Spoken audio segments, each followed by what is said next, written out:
of American propaganda. Okay? Like part of my love for this country unironically came from American television, okay? The most significant cultural export. And also the fact that there was like 38 different brands of Oreos at the fucking Walgreens, you know? At the Wegmans that I went to in New Jersey. Like that shit was incredible. I got fucking catfished, exactly. I got catfished by America and I thought it was sick. I totally thought this was like the land of dreams, you know?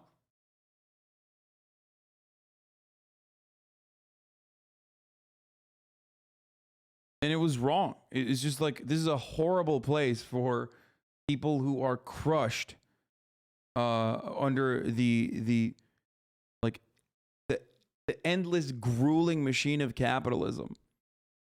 It's good if you have a lot of money, and I'm a profoundly fortunate person, and now I do, right? But I see it. I see the reality. It's fucking awful when you don't. It's nightmarish. You slave away every fucking day of your lives.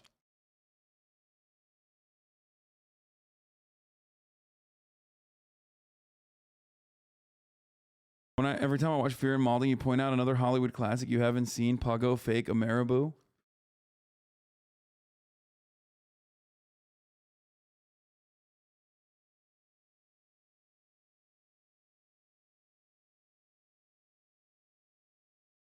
Anyway, let's watch this Jordan Peterson. Is that it's not easy for the Chinese to maintain internal unity. And so they tend to focus on that. And perhaps that's partly why China hasn't been as expansionist a power as it might have been. Maybe that's changed to some degree in recent years. But it's a very large country. It has an incredibly diverse population. And so they have... This is not a bad China take. Okay, let's continue. Their own problems, their own internal problems, which are significant and preoccupying. And so... Like, surprisingly decent China take. He didn't immediately jump the fucking gun and go... What the fuck? He didn't automatically. Maybe my expectation of like Western orators on China is like for them to like rush into head first, dive into like anti-China takes where they're like, they're fucking terrible. Find pleasure elsewhere in more meaningful and dude, you're so annoying, dude. This is like an unacceptable thing. This is unacceptable, dude.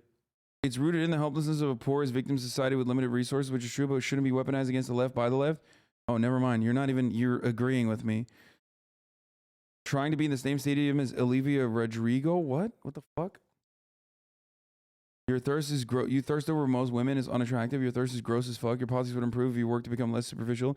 We know you're a hedonist. Your weakness for surface level pleasures lead you to the practice of cognitive dissonance about a number of things. You can find pleasure elsewhere in more meaningful, less status seeking objects and activities. But of course, I think you should be free to do what you want. Okay, this is like a completely unacceptable take. Why is this a completely unacceptable take? I'm 30 fucking years old, man. You're not my mom. You're not my dad. You know what I mean? Like, what's it to you? Like, why are you coming in here and telling me what I can and can't fucking spend my time doing? And as far as like superficiality goes, I would go so far as to say that like my copious commodity consumption is severely fucking limited in comparison to where I could be from 2 years ago. Political content. What are your political views? Degeneracy and hedonism.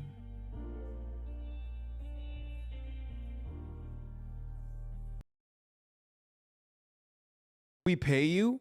That doesn't mean anything. You pay me for entertainment and fucking hot takes for cussy memes.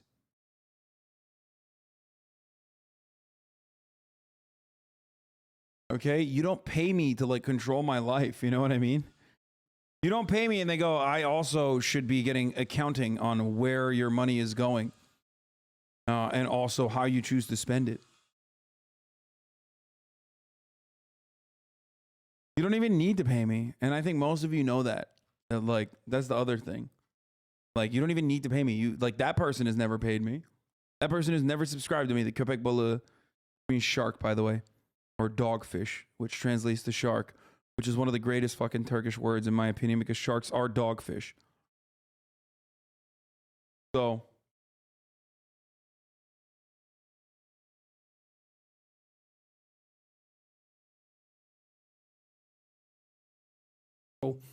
I hope that they stay focused on their internal problems and that they stay focused on solving them. I mean, China has been forward-looking enough. holy shit. Taz Mission X with 100 gifted subs. Jesus Christ. Okay, Taz Mission X gets to control my life now. Okay. 100 gifted subs, dude. That's a lot of money. Thank God, to allow the free market enterprise to flourish despite the proclivity for implementing top-down, radical left state solutions. And the consequence of that has been, first of all, now China is a player in the international scene, for better or worse. I think mostly for better. I know that a lot of that was accomplished on the backs of the American working class, and that's catastrophic in many ways. But the fact that there aren't tens of millions of Chinese people starving, that's a really good thing for international security and stability. And Wait, did I have an aneurysm? Like, what's going on? Jordan Peterson is like actually spitting currently. Am I misunderstanding the point that he's making? This is like kind of weird. What the And that's of no trivial benefit to the American working class as well. And the fact is that China makes a lot of cheap stuff that works mostly, and that people who are more stressed economically have also benefited to that to a tremendous degree. So it seems that all of that has been good. The twist towards a more totalitarian mode of governance in the last 10 years, that's obviously extremely worrisome. The fact that China is a totalitarian state has had a very negative consequence on us in the West, especially in the immediate, what would you call it? In the immediate emergence of the pandemic, because what we did was we rushed to imitate a totalitarian state. We thought, Chinese lockdown, we better do it. It's like, really? That's literally not what happened. As a matter of fact, China has a COVID-0 policy, and we did not do that. What?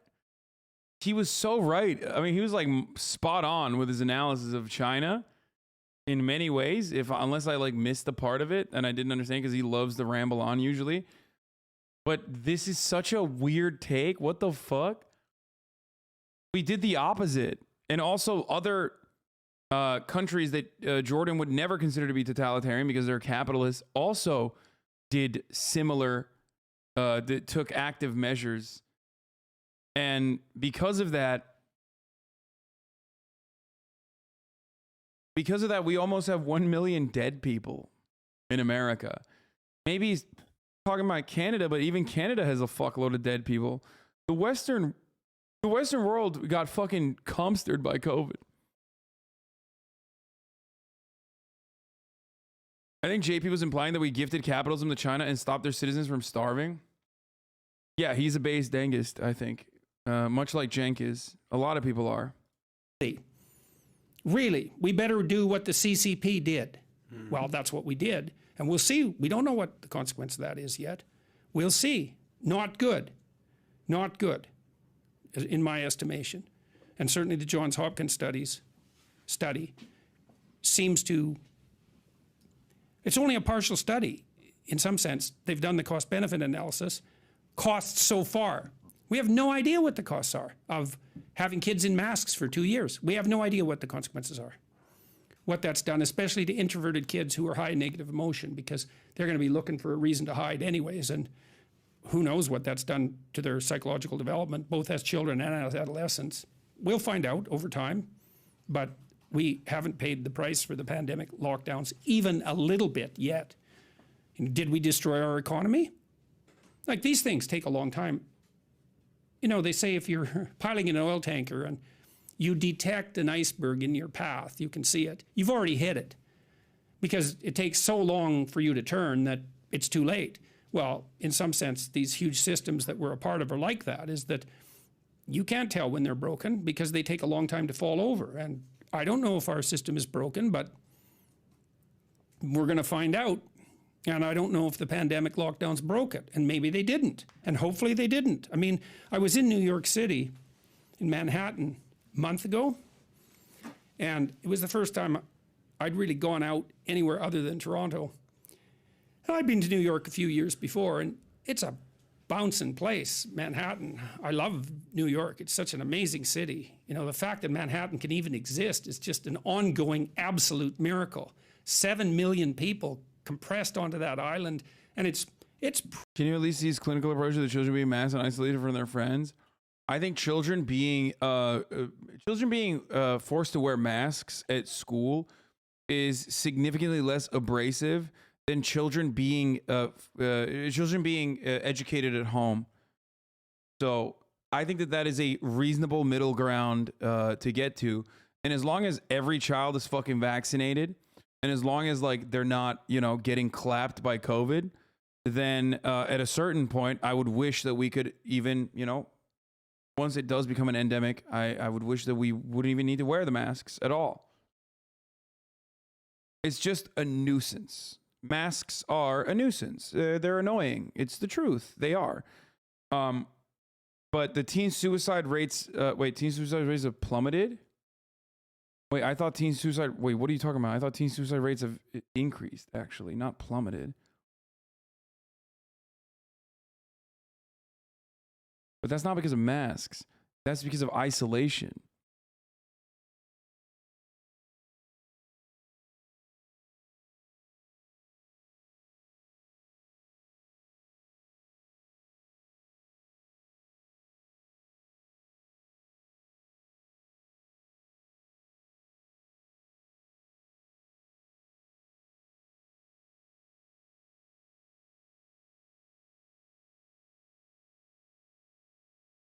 Isn't Omicron almost the only mutation going around in USA like here? I mean, yeah, and even then it's like it's on the it's finally peaked.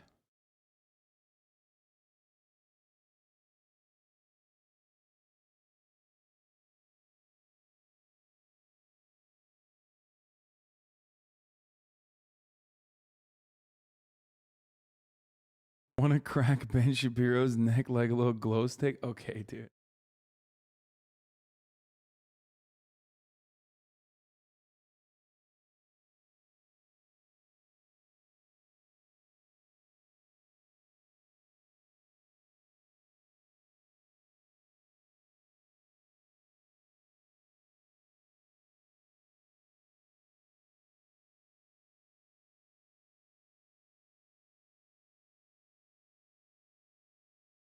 Isn't it insane that our schooling system is just outright causing teen suicide? What the fuck is wrong with us? Many things. Okay,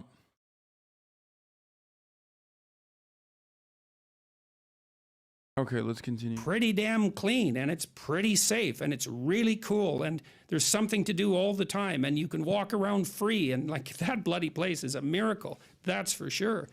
And it looked pretty good. I have a weird take on this, especially because I don't have children. But like my weird take is guided by what I have seen, what my experiences are. Maybe it's a conservative one.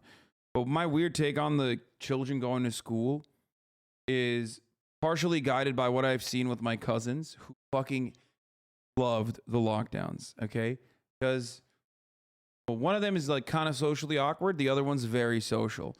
But they both didn't have really that much of a problem with the lockdowns because they're at home all the time. Okay. But I'm talking about like little babies, you know, we're talking about like 8-year-olds and 9-year-olds, right? So like that's a little bit different. Because no school means you don't have to see your bullies. No school means you don't have to like get into awkward interactions. But then when you get a little bit older, when you're like 16, 17 or like, you know, 14 plus, then it's actually really fucking devastating because you're not able to see your friends at all, okay? But ultimately, one of the biggest problems, no matter what, even if kids were actually better off overall with respect to like not being bullied and shit like that. I still think it's tough love that they should most likely have to endure. And what I mean by that is like it's still good to throw them in an environment where they have to socialize and learn social skills, like proper social development is really, really important. Maybe I am personally kind of a fucking, conservative, older person now, but I do feel like that's important. It's really, really important for the mental development, the adequate mental development and social development of children. Even if they don't want to. Of course,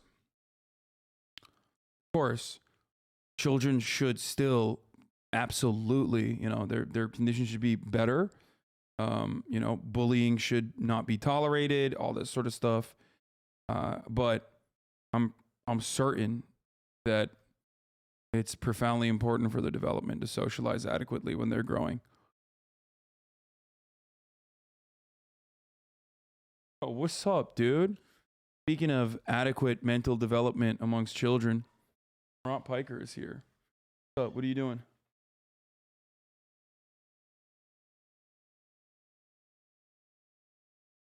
Oh, what do you want? What do you want, bro? Whatever you want. Here. Go, brother. Wide cam? Can I show you? Sexy man. Chat. That's right.